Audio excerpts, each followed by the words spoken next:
Hey Yeah. everyone, it's Marcus and welcome to my jungle room. I hope everyone is having a fabulous day. Hope everyone is happy and healthy. Please, everyone, though, welcome because I'm doing a really cool interview today with an incredible photographer. He's a famed photographer. He kicks butt. His name is Alex Frayne. Alex, hey, how are you? Hi, Marcus. How are you? I'm very well, thank you. I'm good. I'm good, thank you. How's your week been? Good fun? Been a good week. As you said, just in our little preamble, there's a lot on in Adelaide, and I'm enjoying the spring and the step of the arts. I think there's so much going on every night of the week. There's performances and shows, and just seeing the Petty Girls show down at Holden Street, which I thought was great, fantastic. And obviously, we've had some big names coming through Adelaide just literally the last 7 days, whether it be Yeah, Rob Thomas, whether it be Cliff yeah, Richard, or I don't know, there was this great big heavy metal band in Adelaide the other night. Who was yeah. that? Oh, Metallica. I mean, I just live around the corner on Commode Street, and I don't think I've ever heard anything as loud. People say who were around in 1972 that Yeah. Led Zeppelin was the loudest concert. They could hear it up at Mount Lofty. I Uh-huh. reckon this was really loud. I didn't see the Led Zeppelin concert. I was minus 3 years old. But Metallica were just booming. It was just incredible. I could hear every drum kick, People up and in they the do a lot of Adelaide they do a Hills, lot of drum kicks. Hmm? people up in the Adelaide Hills were saying, "Turn it down." Yeah, that's right. Yeah, yeah, yeah. I mean, there were old ladies in North Adelaide who were preparing to write letters to the editor of the Advertiser, Oh my complaining about the noise pollution. But no, I think it was great. It was a great vibe during the day, during sound check, just around the oval. It was fantastic. Very old school rock vibe. Great. Well, Alex, I mean, we could talk about other people's shows till the cows come home. We know that because you and I go out and see a lot of stuff. But you know Yeah, what? We're not doing this interview to talk about yeah, the other shows. We're here to talk about yeah. the Adelaide Festival and your show. It's called Indeed. Manifest Destiny, and I want to know all about it. First of all, let me just tell everyone it runs from the 28th of February to the 15th of March in 2026, of course at the ILA, which is the Immersive Life and Arts Hub venue, Mm, 63 Light Square in the city. mm, And like we said, it's part of the Adelaide Festival. yeah. So, Manifest Destiny, what's it all Mm. about? What can we expect? Um, it was about 3 years ago that I started to consider America. And I think I just got to the point where I got fed up with hearing other people's opinions of the place, some of whom had never been there. And I thought, as an artist, curiosity is the kind of furnace, and it's like an itch that has to be scratched. Yep. And so I thought, well, I'm going to do my next big project about America. And the title itself refers to a concept that is a pivotal document that informed the travelers who came from the Mayflower era and who were given the God-given right to move westward and at any cost. And what the project shows is the cost. It's really about decline of empire. America has been the 20th century hegemon, and this project was instigated by my curiosity as to exactly what the place is like. And so it was kind of open ended, started in Los Angeles and really moved down through the southwest of the country. So the Sun Belt states of Arizona, Nevada, Texas, and then up into the Bible Belt, which is Oklahoma, Arkansas, North Carolina, Missouri, and then down the Mississippi. So we're into To Kill a Mockingbird territory. The poor South, Tennessee, Alabama, Louisiana, and really being very open-minded about the place and using my camera as a sort of a microscope to examine the place and to not judge the place, not come with preconceptions that I'd seen in the media, not come with preconceptions that you see through Netflix films. And the silos of the left and the right, which sort of have cultural wars. I wanted to actually see what it was like. So lots of ordinary Americans, lots of towns off the beaten track, lots of ghost towns in Nevada, lots of guns, lots of religion, lots of believers. America is full of people with belief. And my aim was to sort of capture this artistically, not like a journalist might. A journalist, of course, is obviously working for an editor or a masthead. So it was really to, come with a very, very open mind about the place. And what I discovered was that it is very different to the conceptions of the place which we see in popular culture and the media. And I felt honoured to be able to be in this place and to be on the ground, capturing a truth through the lens, and the exhibition really is an attempt to sort of show that truth to a wider audience. I think, that's at the end of the day, it's not just a sort of personal diary. It's something which, as an artist, I want people to see. And how long were you in America for working on this project? There were 3 trips over 2 years, and each trip was about 4 or 5 weeks. Yeah, well, So, I'd shoot, I'd come back to Australia, I would, look at the footage, I would plan the next trip, and basically wanting to see new parts of America each time. So new states, driving all the time. So learning to drive on the right-hand side of the road was interesting yeah. and a little scary. And certain things that I'd seen on the trip before and wanted to sort of delve further into it. Yep. For example, one of the things that shocked me, as soon as I landed in America, is the problem of fentanyl. And you just don't see that in Australia. And so what I mean by that is you would be walking along a boulevard or a street in Los Angeles, and you would see people that looked dead and who were actually not dead. They were, out of it, and who would wake up and sort of be like a zombie. And so this is a huge problem that America's facing right now. And a lot of the sort of public discourse around the thing is, the 600,000 people that have died since 2000. It's more than all the wars that America's been involved in, more victims of fentanyl than, war casualties. So a serious problem, which, I didn't know about until I sort of turned the lens onto it and examined it and, felt the sort of emotional impact of this thing, which is tearing America apart. I'd heard about it through things like the hillbilly heroin sort of moniker that, occasionally would come up in the press here. And, the Netflix series with Glenn Close playing J.D. Vance's mother, actually. Amazing. So, these things were amazing. There was a beauty in decay. So, traveling through Nevada, you see all the old silver rush towns that are deserted. You see gas stations that are, kind of have that 20th century feel to them, almost preserved in aspic, there as they have always been, except there's just no one filling up gas. That the West, the Monument Valley, John Wayne's films, Stagecoach, The Searchers, you start to see all these backdrops which have become sort of etched into our psyche through movies. And you start to experience it for real because you are there. It's kind of immersive. And so, this was the genesis of the project, actually wanting to find out about something which I sort of knew about but had never experienced.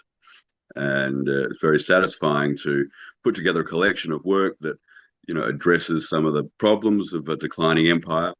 And, some of the people that, some of the 330 million people who live there. And to see, the role of iconography, the gun culture itself is just incredible.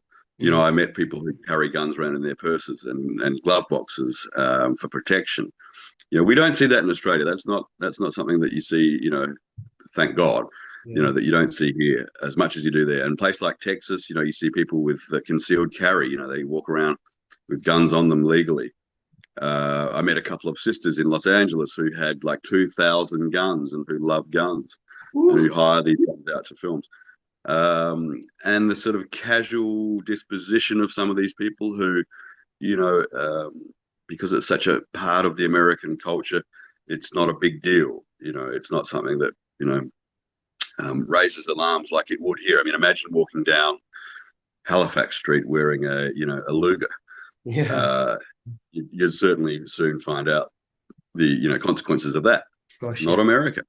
Yeah. But were there any scary moments? Were there any moments that you felt unsafe while you were working on this project?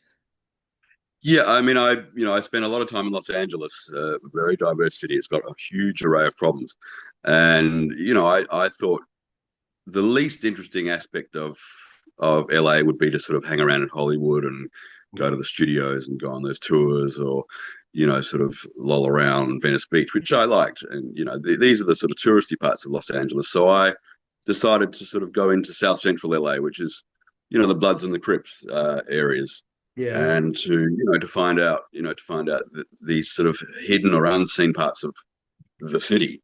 And there are times where you know that there are people around you who may harm you under the right circumstances. And so I just had to be alert and aware, and very open and honest, and talking to people and engaging with people about what I was doing, so that they did not get the wrong impression, because the wrong impression can lead to problems. Yeah. And these are problems that are deep seated, that have their roots in racism, and riots that historically preceded me. The Watts riots in the 60s, the 92 Florence and Normandy riots.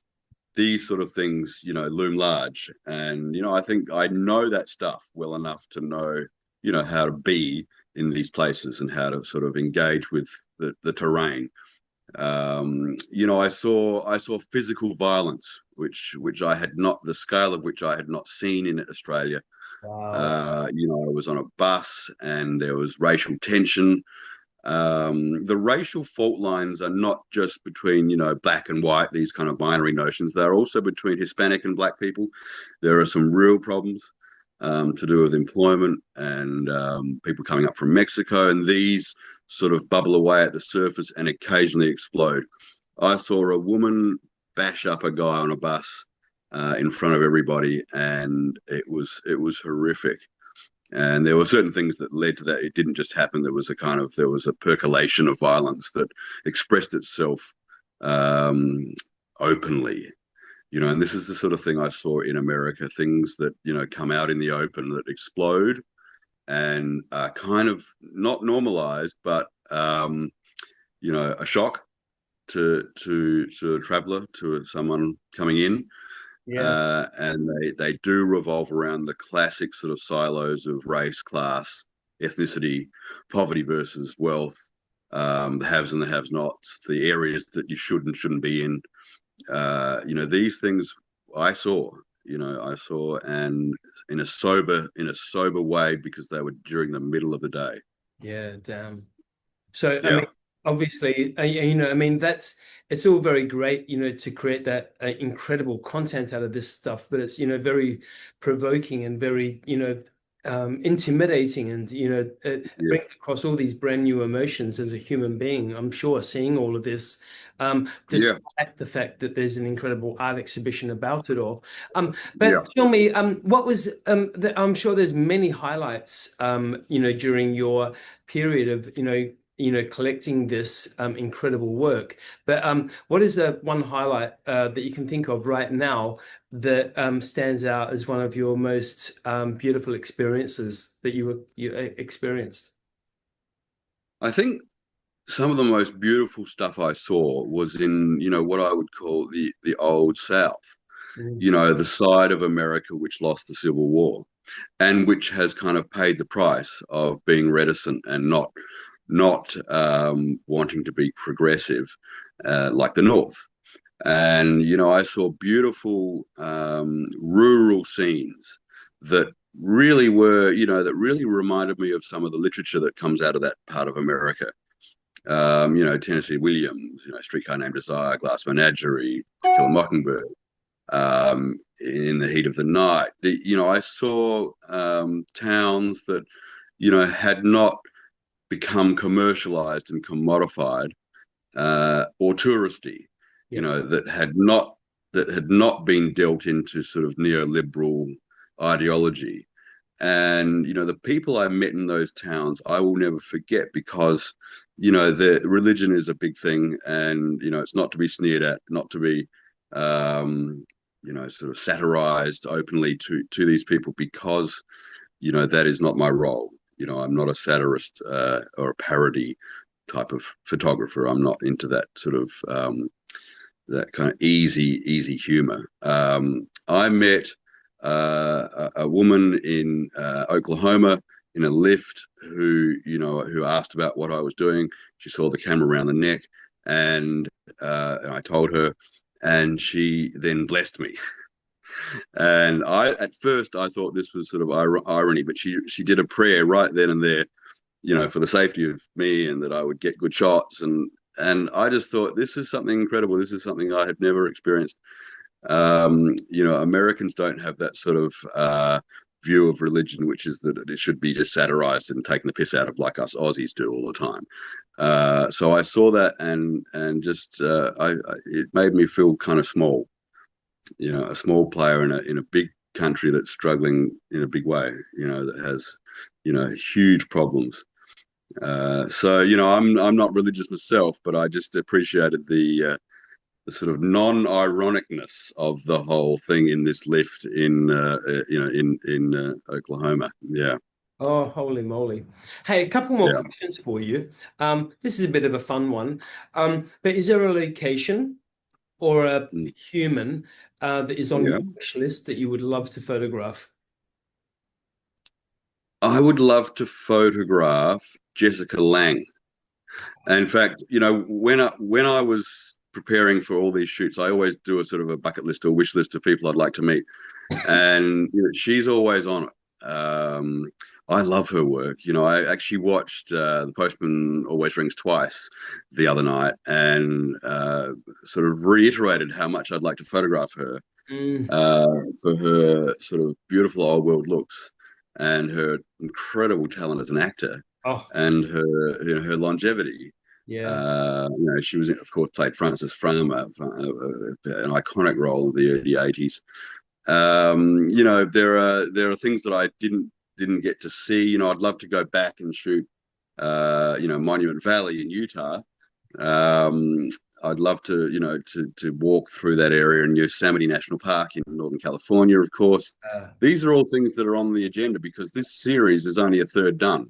This exhibition in February is only representing the first third of a project, which is, going to be all of America, including the Midwest and the North, and then the Eastern Seaboard. That's all to come. So I've got things that I want to accomplish. The Southwest brings its own vibe, but as soon as you head up north towards the Canada border, you're into a very different part of America. You're into wheat belt. You're into Rust Belt when you go down through Michigan and the Midwest and Detroit, which is now half the population size of 10 years ago, which is incredible. yeah. If that ain't declining empire, I don't know what is.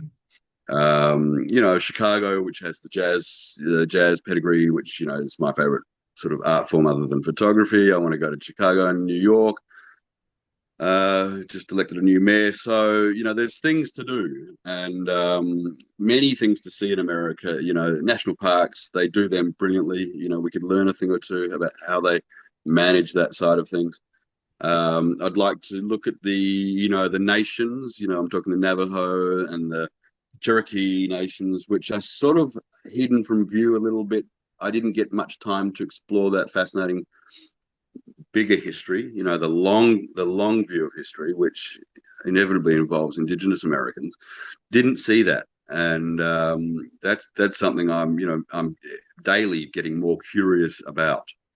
To experience that side of America. The pre-colonial, pre-Mayflower Mm. America is something which is on the list to do. But yeah, other people I'd like to interview. Clint Eastwood. I was a huge Clint Eastwood fan of not all his movies, but most of them. I went to San Francisco and sort of scoped out every location from the film Dirty Harry. Oh, wow. And that Awesome. meant going up to the cross, where he meets the psychopathic Scorpio and the church and the tram, and Holy these are moly. the things I did. Frisco was all about that seminal 1971 movie Dirty Harry, which looms large now because of the political implications of that film are still being discussed. Law and order, left and right, Yeah. police brutality. It comes up in Dirty Harry. So very prescient film, and certainly one of my favorites. Alex, you literally, in that response to my second to last question, you actually ticked off my last question, which was going to be, can we get a sneak peek into the next project? But it seems like you're a busy man and you've already got it all Yeah, planned out by the continuing saga, yeah, this yeah, particular project. Um, yeah, I'm really happy. I cannot even, based on everything you're telling me about, I'm really looking forward to seeing this exhibition. Like we said, everyone, Manifest Destiny, 28th of yeah, February to the 15th of March for Adelaide Festival. But also, something I have not mentioned is that it's a collaboration with a digital yeah, artist, Digital Waste, and a vaporwave inspired score by Donnie Sloan, only from Empire of the Sun. Big tick. yeah, Good yeah. work on that. I think ILA were very keen to, do an exhibition which was kind of expanded photography. So obviously there'll be the 2D works, hung on walls, Yep. but they have this incredible space which they call the Light Studio, which is the biggest in Australia indoor LED screen. Yep. And so I got together with Liam Somerville, Capital Waste, Yep. and he pitched his idea of how would he interpret the stills in a sort of visual video way. Yeah. And so he now has access to 1,000 or so images, Wow. which most of which won't be seen on the walls, of course, but which will be, his kind of repository of inspiration to interrogate the work, to reinterpret the work, to 3D map the work, use photogrammetry, all these techniques, which are sort of borderline video game techniques, the cutting edge of visual art now, Yep. and in that sense of being immersive. So he's going to get with it and produce something. I don't know what he's going to produce, and it's up to him, and it's he has free reign to do whatever he pleases with those 1,000 images. Obviously, he knows the themes that are covered.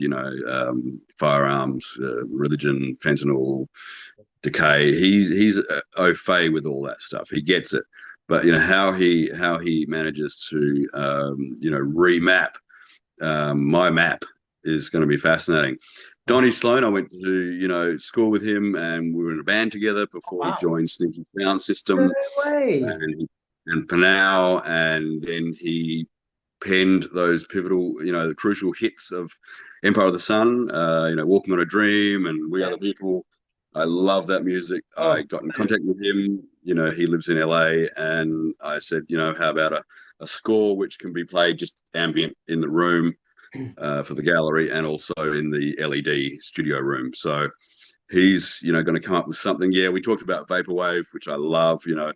And he's keen to get. He'll be starting that like now for the next month or so, as will Liam uh, Somerville Capital Waste for the before the launch. So I'm we're excited. busy.